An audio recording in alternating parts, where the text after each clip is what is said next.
Life doesn't wait for permission. Chaos hits, routines crumble, and suddenly we feel powerless. But what if I told you that rebuilding isn't about luck? It's about choice, action, and mindset.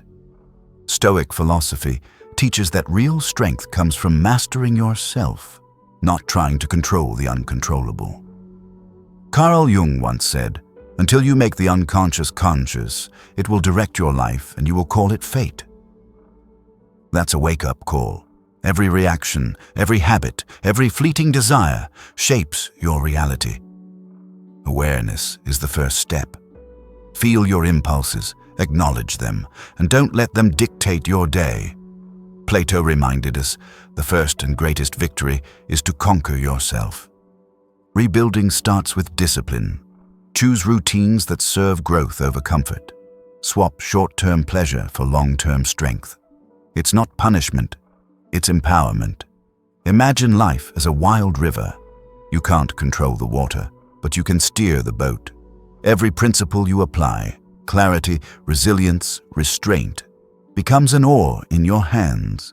This is where practical action meets philosophy.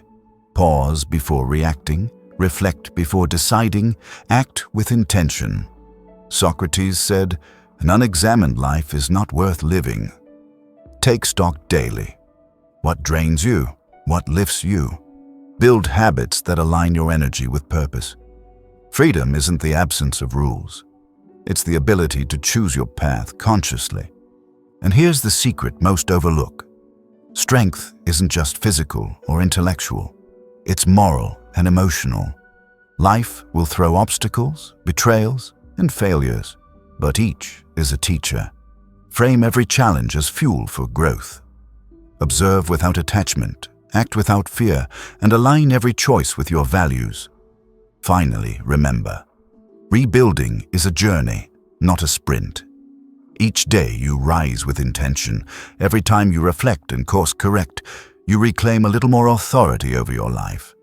Apply these Stoic principles consistently, and you'll notice subtle but unstoppable transformations. Mental clarity, emotional resilience, and inner freedom. The power is in your hands. The choice is yours. Rebuild step by step, thought by thought, action by action. Start today. Your life, your terms, your victory. If you appreciate what we're diving into today, a simple, free favor I'll ask from you is to hit the subscribe button. And please, don't skip any part of the video. Every moment is packed with insights you won't want to miss. Number 1. Value progress, not praise. They clap for you today. Tomorrow, they've forgotten your name. That's the danger of living for praise. You become a puppet. Your strings are pulled by strangers, and your peace rises and falls with their applause. But progress is different. It's silent. It's steady. It doesn't beg for attention. It builds power. Marcus Aurelius warned, "We all love ourselves more than other people, but care more about their opinion than our own." Tell me, how insane is that? You trust the crowd more than your own soul. Plato said, "The first and best victory is to conquer self." That victory? No one will see it. No one will clap for it. But it's the only one that matters. Think about it. The gym session no one noticed. The temptation you resisted. The anger you held back.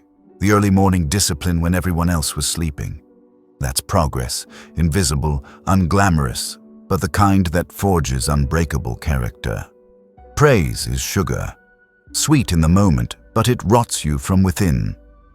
Progress is steel. Hard, slow to shape, but it makes you unshakable. Carl Jung once said, "The privilege of a lifetime is to become who you truly are. Not who others praise, not who others expect, but who you are when the masks drop, when no one's watching." So, here's the challenge. Every morning, don't ask, "Will they approve of me today?" Ask instead, "Will I improve myself today?" That shift changes everything, because praise is borrowed. Progress is earned. Praise is noise. Progress is signal. Praise feeds ego. progress feeds the soul. Epictetus warned us, if you want to improve, be content to be thought foolish and stupid. Why? Because real progress doesn't look pretty. Discipline looks boring. Restraint looks weak. But those invisible choices, those quiet victories, are what turn ordinary men into unshakable ones. Picture a blacksmith hammering iron.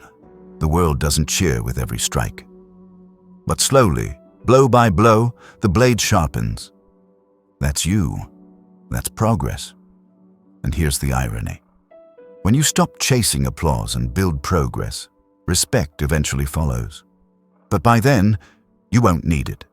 So, when you feel the urge to impress, stop, ask, am I building strength or just begging for noise? Progress doesn't lie. Praise always does. At the end of life, the clapping will be gone, the spotlight will fade. What remains? The person you became in silence. That's your true wealth. That's Stoic freedom. So value progress, not praise. Always. Number 2, listen more, speak less. Imagine a world where everyone shouts, yet no one hears. Opinions clash, voices rise. Truths are drowned in the noise. That's our reality today. And in this chaos, the rarest power isn't speaking, it's listening. Epictetus, the Stoic master, said, "We have 2 ears and 1 mouth so that we can listen twice as much as we speak." Simple words, tremendous weight. Listening is not weakness, it is authority over your mind, your reactions, your presence in the world. Think of listening as a weapon, not a loud one, but a precise one. It cuts through confusion, pride, and misunderstanding. Every time you pause, every time you resist the urge to answer, you reclaim control. Every conversation becomes a battlefield where the first victory is over your own impulse. Philosopher Socrates was considered the wisest man in Athens, not because he knew everything, but because he admitted how little he knew. When you listen, you practice that same wisdom. You transform conversations into classrooms. Every person becomes a teacher, every dialogue a chance to grow. Listening transforms perception. You notice the tremor in a friend's voice, the hesitation in a colleague's argument, the unsaid pain behind a stranger's rant. These subtle truths are invisible to those too busy talking. Awareness is born from quiet. Clarity blooms in stillness. Plato warned, "Wise men speak because they have something to say. Fools because they have to say something. Speak only when your words are forged by understanding, not impulse. Let silence be the soil, reflection the water, and your response the fruit." Practical action matters. In your next discussion, resist formulating your answer while the other talks. Suspend judgment. Absorb their perspective fully. Ask questions to deepen, not to prove. Transform your attention into a gift. They feel seen, understood, respected. Listening also conquers conflict. When anger rises, breathe. Hear the fear, frustration, or insecurity behind it. Your calm doesn't just absorb tension, it reflects it back, like a mirror, showing the other person what they rarely see. Patience, clarity, and reason. And here's the paradox. When you speak less, every word carries gravity. People lean in. Words spoken after true listening hit harder, cut through distraction, and resonate longer. Silence, when mastered, is louder than any shouting. Listening is a form of power disguised as humility. It builds trust, sharpens understanding, and elevates thought above impulse. Every day you practice it, you reclaim authority over conversation, emotion, and your own reactions. So, start now. Listen with intensity, speak with precision. Make listening a daily exercise. Treat every dialogue as an opportunity to learn, reflect, and transform. Over time, your presence alone will command respect, your words will carry weight, and your mind will remain unshaken in the noise of the world. Master listening. Speak less. Rule your inner world. That is true strength. Number 3. Pause and reflect. Stop. Just for a moment. Breathe. The world demands speed, decisions, notifications, crises, arguments, but the wisest move is often the one you don't make immediately. Pause. Reflect. Your power begins here. Think about it. Every mistake, every regret, every argument you wish you hadn't had started with a rush, an unexamined reaction. Marcus Aurelius warned, if you are distressed by anything external, the pain is not due to the thing itself, but to your estimate of it, and this you have the power to revoke at any moment. Pausing allows you to revoke it, to choose your response rather than surrender to impulse. Feel it in your body. That tension in your chest when anger rises, the racing heartbeat when fear grips you, acknowledge it. Notice it. Step back. This isn't weakness, it's strength. Strength rooted in awareness, clarity, and control. Here's the magic. Reflection transforms chaos into insight. Epictetus said, it's not what happens to you, but how you react that matters. When you pause, you turn triggers into teachers.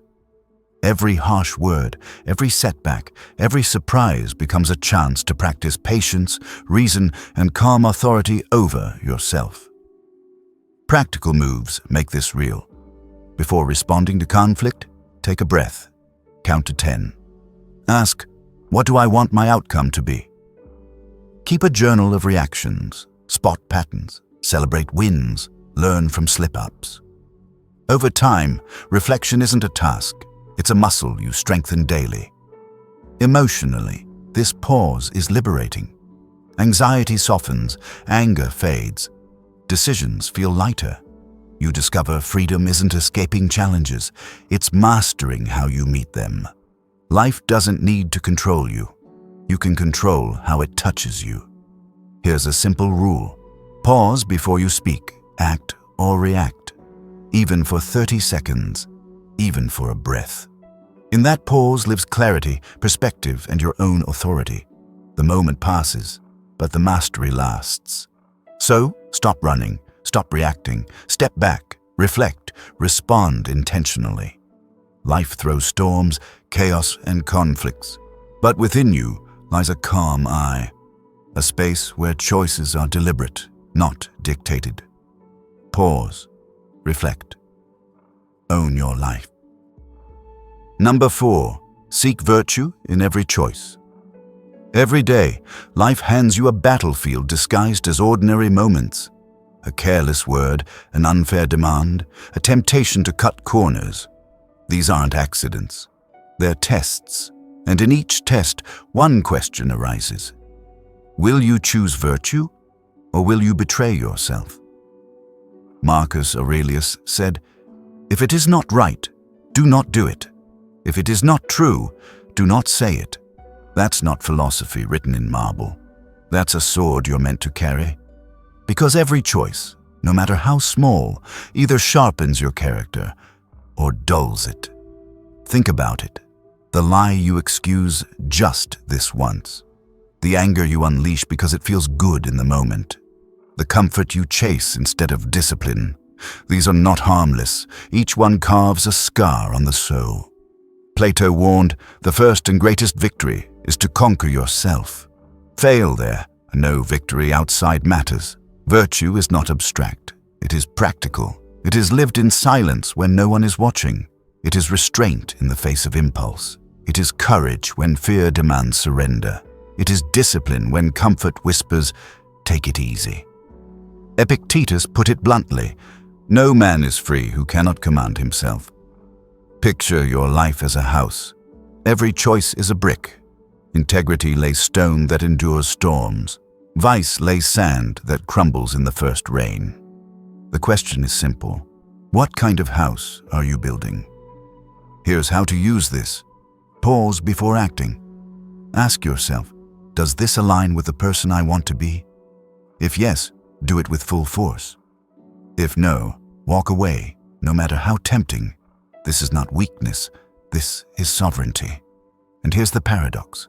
The world will always tell you that shortcuts bring freedom, indulgence, revenge, dishonesty. But that's slavery. Slavery to your impulses, to your ego, to the noise of others. True freedom is brutal. It demands sacrifice, restraint, and an unshakable alignment with principle. Seek virtue in every choice, not because it's easy, but because it's the only path that leaves you undefeated. Failures will come. Pain will come. But if you held to virtue, you will never be ashamed of yourself. That is really power. So the next time life corners you, remember, the choice is not between winning and losing. The choice is between honor and regret, between mastery and surrender, between virtue and everything else. Choose wisely, because your life is nothing but the sum of your choices, and virtue is the only wealth no storm, no betrayal, no death can take away from you. Number 5. Face challenges with calm. Life rarely strikes when you're prepared. It hits in traffic jams, in arguments, in betrayals you never saw coming. And when it does, most people break. Not because of the challenge itself, but because of how they react to it. Fear hijacks their mind. Anger burns through their clarity. Anxiety ties their hands. But here's the truth. The calmest person in the room is always the strongest. Marcus Aurelius once wrote, "If you are distressed by anything external, the pain is not due to the thing itself, but to your estimate of it, and this you have the power to revoke at any moment." That single line is a weapon, because it tells you this: the storm is not outside. It begins and ends within you.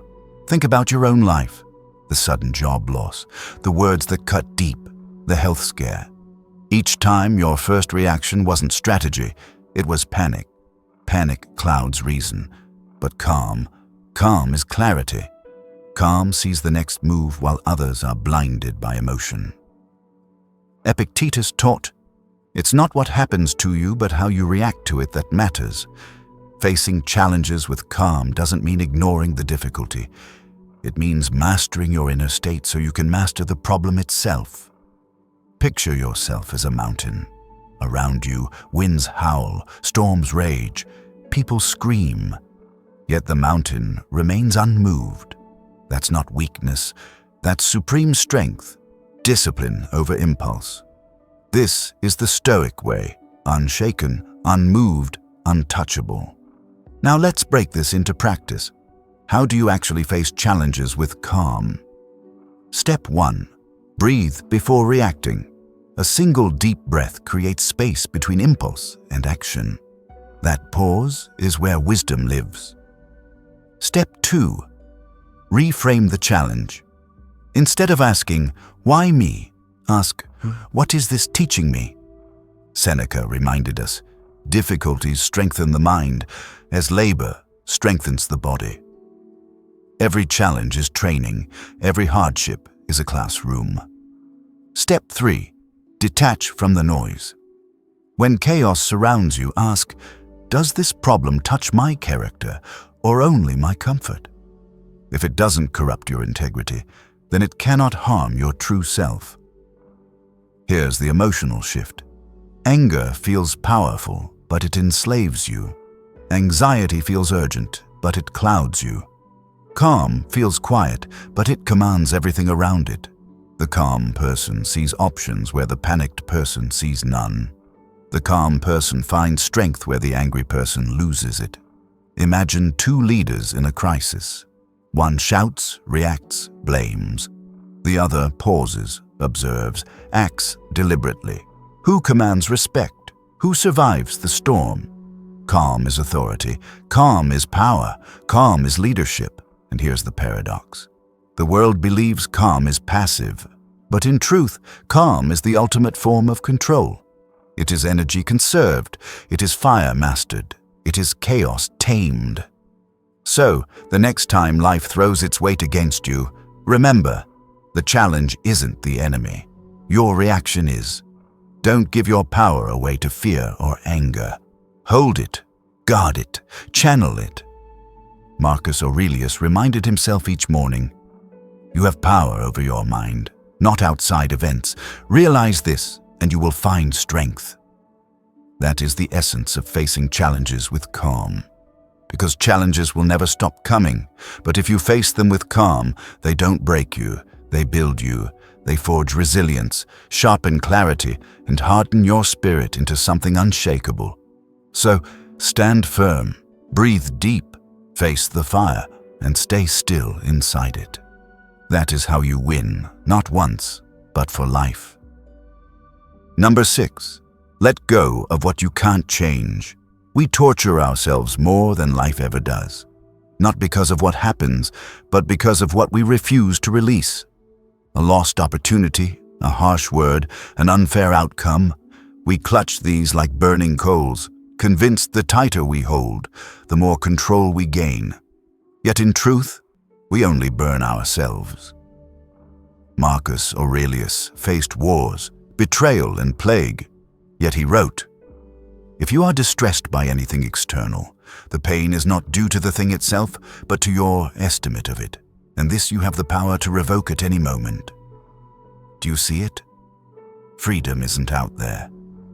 It's here, inside the mind that dares to let go. Letting go isn't weakness, it's mastery. The weak cling to illusion, the strong accept reality. Epictetus divided the world into 2 domains, what is up to us and what is not. Everything collapses if we confuse them. You cannot rewrite the past. You cannot rewire another's heart. You cannot command fate, but you can command yourself, your perception, your response, your direction forward. Think of life as a battlefield. Around you, arrows fly, insults, losses, setbacks. The untrained soldier tries to catch them mid-air, bleeding himself in the attempt. The Stoic soldier knows better. Raise the shield, let them pass, conserve strength for what truly matters. That shield is reason. That strength is restraint. Modern life makes this harder. We are conditioned to chase control. Sculpt your body perfectly, plan your career flawlessly, engineer relationships to guarantee permanence. But the universe laughs at such delusions. One illness, one betrayal, one unforeseen twist, and the illusion shatters. The question is not, how do I prevent this? But how do I endure this? That is where letting go transforms from philosophy into survival. So, how do you practice it? Begin with awareness. The next time you feel anger rise or regret suffocate you, pause. Ask, is this within my control? If not, cut the cord. Refuse to bleed energy into a void. Redirect it into what builds you: clarity, courage, and decisive action. Socrates warned, the secret of change is to focus all your energy not on fighting the old, but on building the new. That is the Stoic path, not denial, but redirection.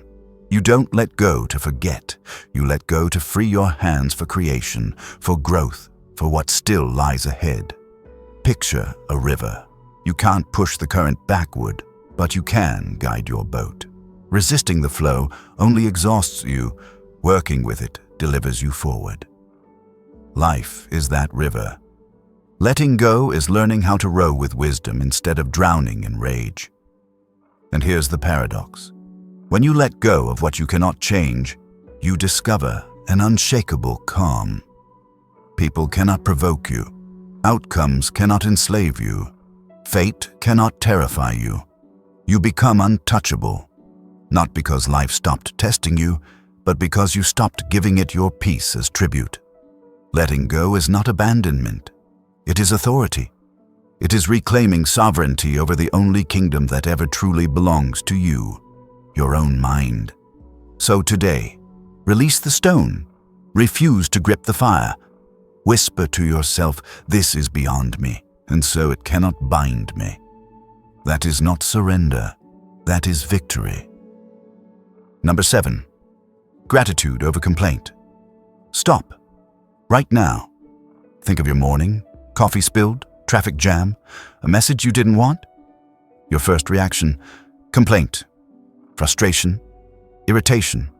Sound familiar? You're not alone. But here's the truth. Complaining is a choice. Gratitude is a choice.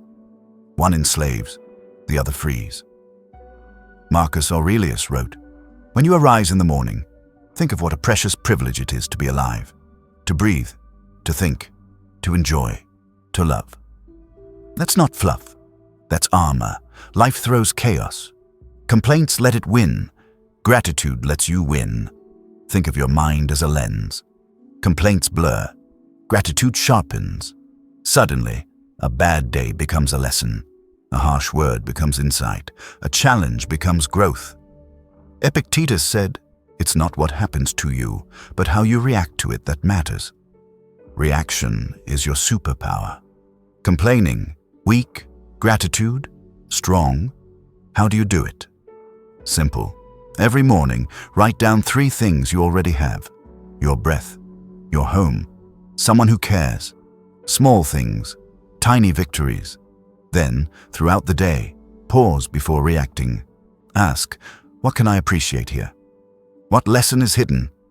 Here's the impact. Gratitude rewires your brain. It lowers stress, calms anxiety, and builds resilience. Life's problems don't shrink, but you do. You gain perspective, patience, and power. Plato said, "The first and greatest victory is to conquer yourself." Complaints keep you chained. Gratitude sets you free. Over time, gratitude transforms your story. Complaints shrink. Awareness expands. Every challenge becomes training. Every failure becomes feedback. Life's chaos turns into rhythm.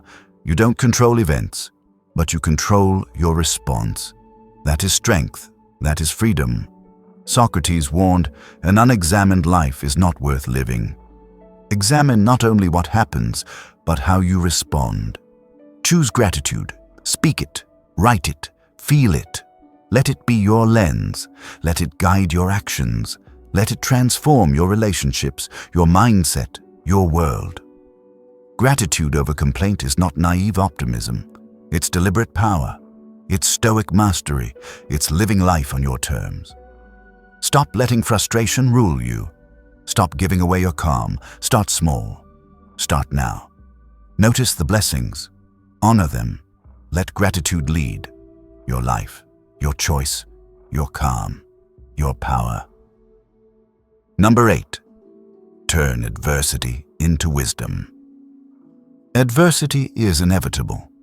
Storms arrive unannounced, career setbacks, failed relationships, sudden losses. Most people see these as punishments. The wise see them as teachers in disguise. Imagine life as a sculptor. Every challenge chips away at rough edges, revealing a stronger, wiser version of you beneath. First, understand this. Your reaction defines the experience, not the event itself. William James, the father of modern psychology, said, "The greatest weapon against stress is our ability to choose one thought over another." That choice is the foundation of turning hardship into insight. Pause. Breathe. Ask, what is this trying to teach me? Next, embrace reflection. Write down what went wrong, what emotions surfaced, and what you could do differently next time. Reflection isn't indulgence, it's strategy. Viktor Frankl, who survived the horrors of concentration camps, explained that even in unimaginable suffering, humans can find meaning. Your adversities, when analyzed, contain hidden lessons that refine judgment and deepen empathy. Now, let's talk action. Wisdom without application is vanity. Take lessons learned and integrate them into your daily decisions. Did a business failure reveal impatience? Did a friendship break highlight poor communication? Use these insights as tools, not weights. Lao Tzu reminded us, knowing others is intelligence. Knowing yourself is true wisdom. Adversity accelerates this self-knowledge. Here's a practical example. A musician loses their audience overnight due to unforeseen circumstances. Reacting with frustration might lead to quitting. Responding with reflection transforms the loss into a chance to innovate, practice, and reconnect differently. Setbacks become stepping stones to mastery, not dead ends. Emotional resilience grows when we reframe failure. Instead of asking, "Why me?" ask, "What can I learn?" This simple linguistic shift rewires perception. Pain, disappointment, and rejection cease to be enemies. They are mentors, shaping character and sharpening focus. Also, consider perspective. Marcus Aurelius once noted, "Everything we hear is an opinion, not a fact. Everything we see is a perspective, not the truth." Every challenge carries multiple layers. By examining it from different angles, we extract maximum wisdom. Adversity forces critical thinking, emotional regulation, and long-term vision. Finally, integrate gratitude. Even in hardship, recognizing lessons, growth, and resilience nurtures a mindset that thrives. Adversity is inevitable, but suffering is optional. The person who learns, adapts, and applies becomes unstoppable, turning every obstacle into a ladder for progress. In short, pause, reflect, learn, apply. Let adversity sculpt your mind, strengthen your spirit, and elevate your choices. Every trial carries a gift, wisdom. Open it, use it, and let it transform your life. Number 9. Respond, don't react. Life throws surprises at you every day. Some are small irritations like a missed train or a rude comment. Others shake the very foundation of your day. It's easy to react immediately. Snap, lash out, or panic.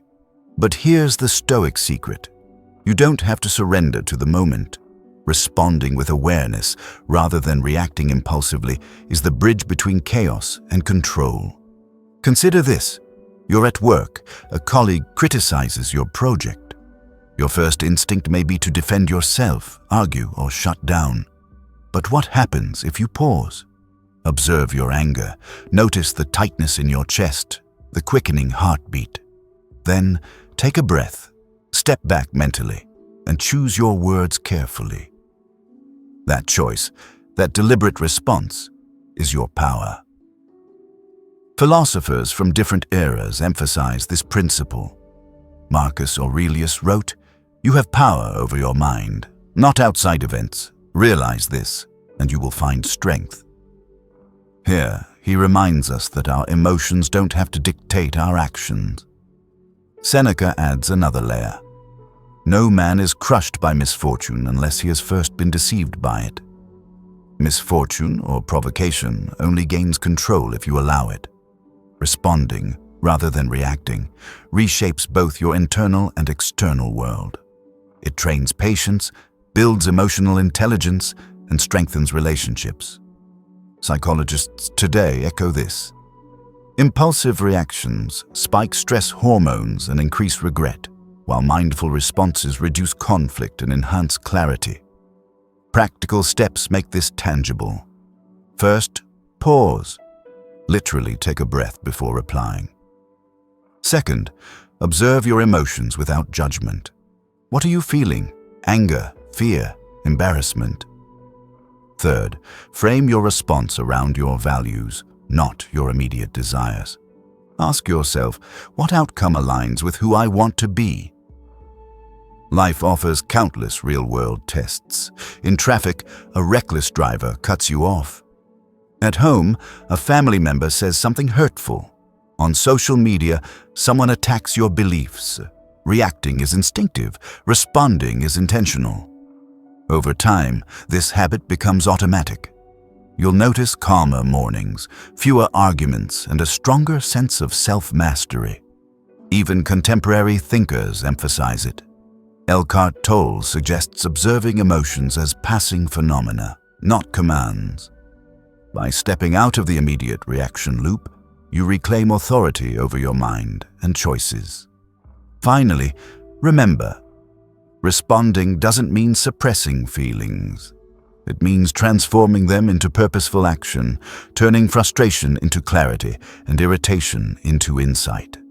Every pause, every considered word, every mindful step is an investment in resilience. So, the next time life tries to provoke you, remember, reacting gives away your power, responding keeps it. Make your pause a fortress, make your words a reflection of strength, make your actions a testament to control. Respond, don't react, because mastery over yourself is the ultimate freedom. Conclusion. Life doesn't always go the way we plan. Challenges arrive unannounced. Failures, betrayals, sudden changes. Most people react with frustration, anger, or despair. But the Stoics teach a different path. Turn adversity into wisdom. Every hardship carries a lesson. Every obstacle is a teacher. Pause and reflect. Ask yourself, what is this moment teaching me? Pain and setbacks are not punishments. They are opportunities to grow stronger and wiser. Marcus Aurelius reminded us, the impediment to action advances action. What stands in the way becomes the way. Observe without attachment. Respond with reason, not impulse. Adjust your actions, learn from mistakes, and transform difficulties into strategies for growth. Life's storms test your resilience, but your response determines your power. Embrace every challenge as fuel for inner strength. Shift perspective. See obstacles not as threats, but as stepping stones. Gratitude amplifies this process. Thank the lessons, not the suffering. Every step taken with awareness strengthens character and builds clarity. Your life is shaped not by what happens, but by how you respond. If this message resonates, like, share, and subscribe. Let's continue building wisdom, strength, and calm together.